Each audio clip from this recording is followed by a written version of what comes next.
Olá, turma. Vamos dar início à nossa disciplina de Microbiologia 2, onde, apesar de a gente já ter familiarização com essa disciplina, para darmos início a algo, a gente tem que fazer a gente tem que ter em mente alguns conceitos básicos, não é isso? Então, vamos lá.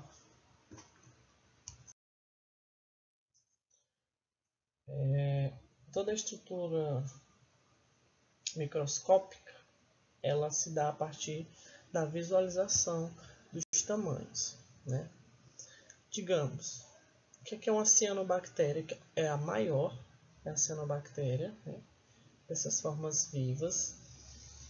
Depois nós temos um bacilo, a Escherichia coli, o Streptococcus e o Haemophilus. São estruturas de importância microbiológica, tá bom? São micro-organismos, são bactérias de perigo, né, que causam danos à saúde, né, severos e até mesmo irreversíveis. Só são pequenos, porém, nós temos que ter cuidado com os micro-organismos.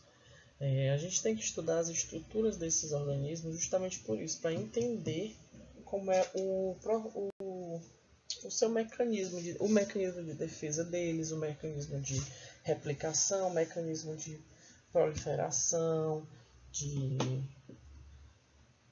produção de toxinas e etc. Tá? Aqui a gente vai estudar a forma e o arranjo. Forma e arranjo da morfologia celular da microbiota, né? Os micro-organismos, fica mais bonito, a microbiota é da gente. Vamos lá, nós temos formas e arranjos, né? Se a gente tem formas e arranjos, a gente tem pluralidade, né? Nós temos diversos tipos. Digamos, Coccus, ela é organizada como formas ovaladas, coco e bacilo, certo? Coco, ele pode ser diplococo, né? 2. Streptococcus, onde eles são organizados em cadeia, né? Um atrás do outro. Tétrade, 4. Sacinas, onde ele fica tipo um cubinho. E como Staphylococcus, essa aglomeração aqui, de cocos, certo?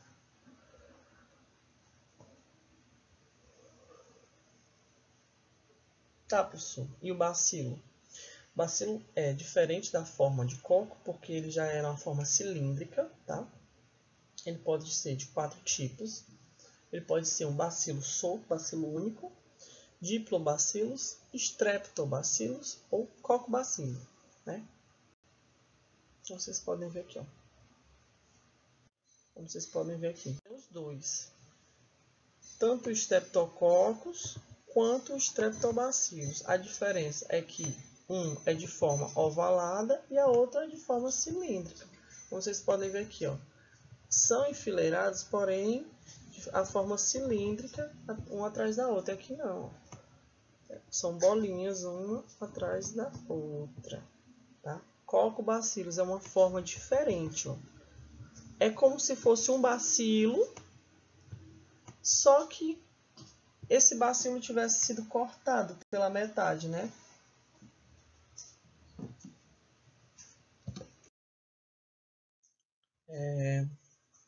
Morfologia. Esse é um assunto muito bom de se estudar, porque ele nos aproxima da clínica. Isso aqui que vocês estão vendo, esses coquinhos, né? Aqui são 2 gêneros diferentes, em arranjos diferentes, certo? Vamos lá. As células podem variar de acordo com as espécies, beleza, como qualquer outro organismo vivo. Eles em grupos ou conjuntos, eles formam um arranjo, certo?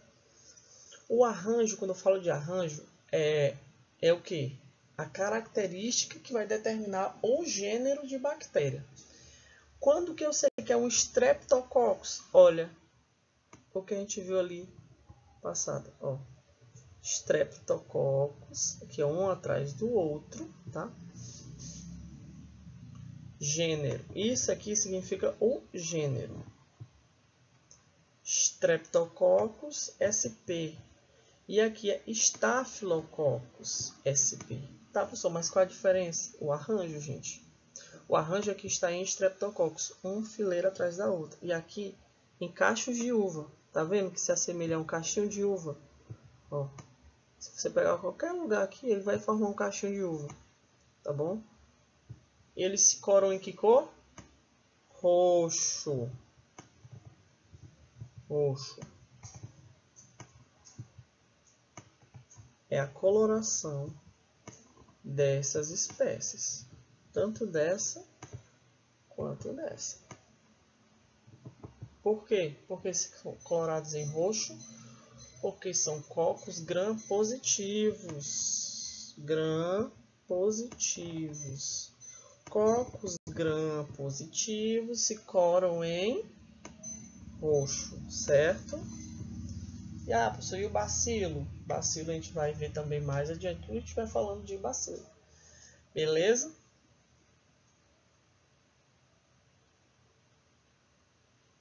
O que diferencia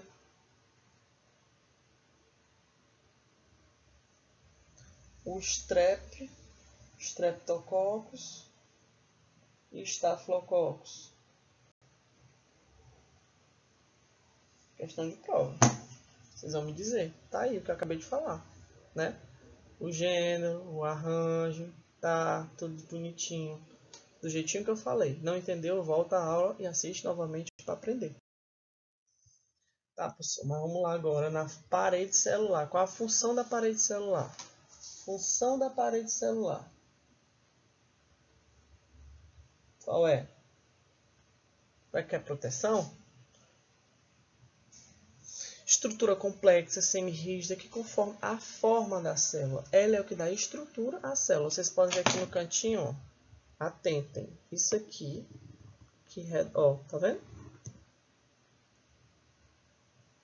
Isso aqui é a parede celular. Isso aqui, ó. Parede celular. Previne ruptura. Quando qualquer estrutura rompe, a gente chama de lise. Quebra celular. Ele fornece rigidez contra pressão, né? Proteção de choques térmicos.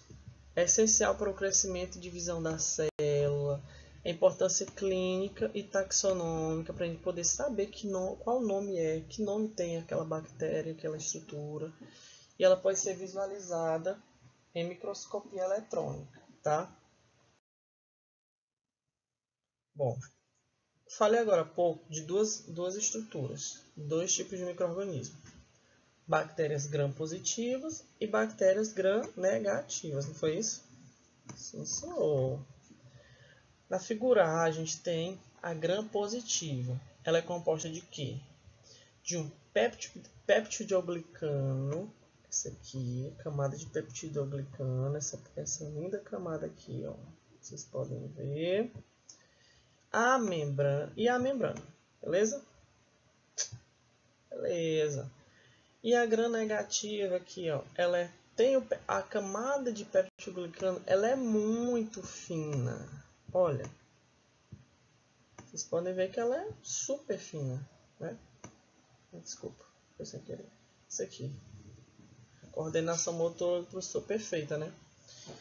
E nesse peptidoglicano tem um periplasma, que é a membrana externa, né? Composta por lipossacarídeos e lipoproteínas. Também são proteínas, né?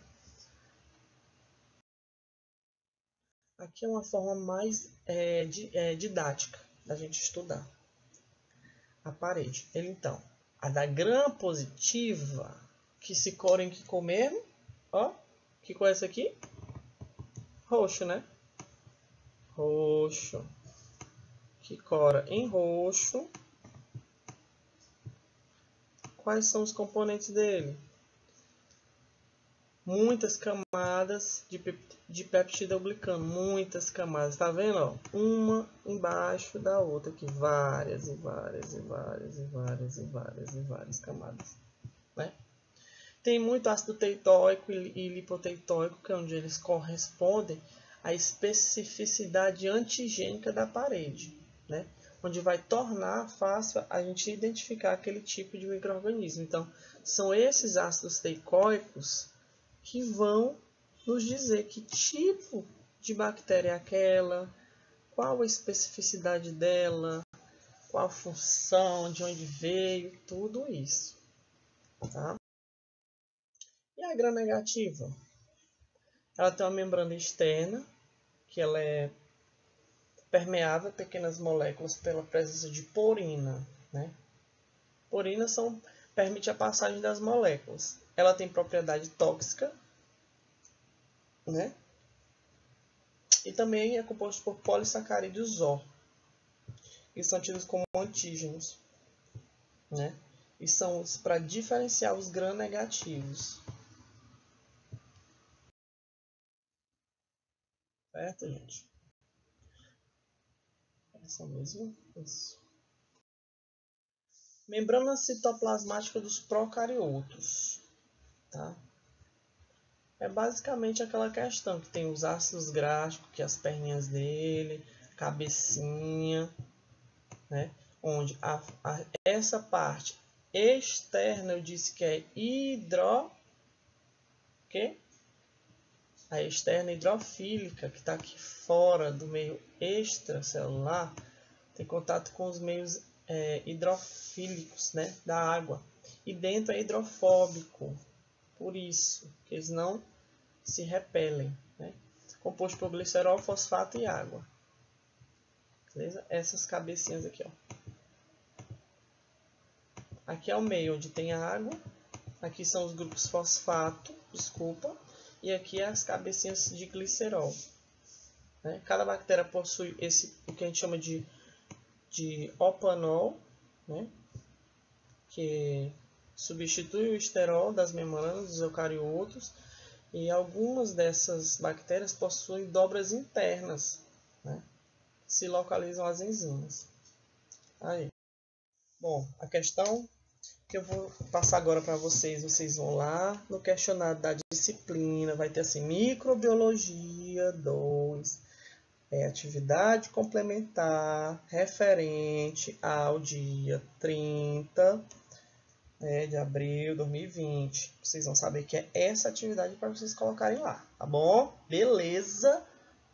Não tem como errar, beleza? Atenção. Primeira, comente sobre as formas e arranjos dos micro-organismos. Está tudo nesse slide. Segunda, o que diferencia a estrutura? A diferenciação. Não, façam assim. O que diferencia Streptococcus e Staphylococcus? Pronto. Aí vocês vão lá naquela explicaçãozinha que eu coloquei rapidamente e respondem. 3. Função das paredes, né? Das paredes, as estruturas celulares. Vocês vão lá. Qual a função da parede? Aí vocês vão dizer que tem a parede, né? Da gram positiva e a gram negativa e tudo que eu expliquei nessa aula, tá bom? Qual a função da parede celular? Ponto. Boa tarefa. Usufrui do conhecimento e a gente se vê na próxima. A gente se escuta, na verdade, a gente não vai se ver. Na próxima aula. Forte abraço e até mais.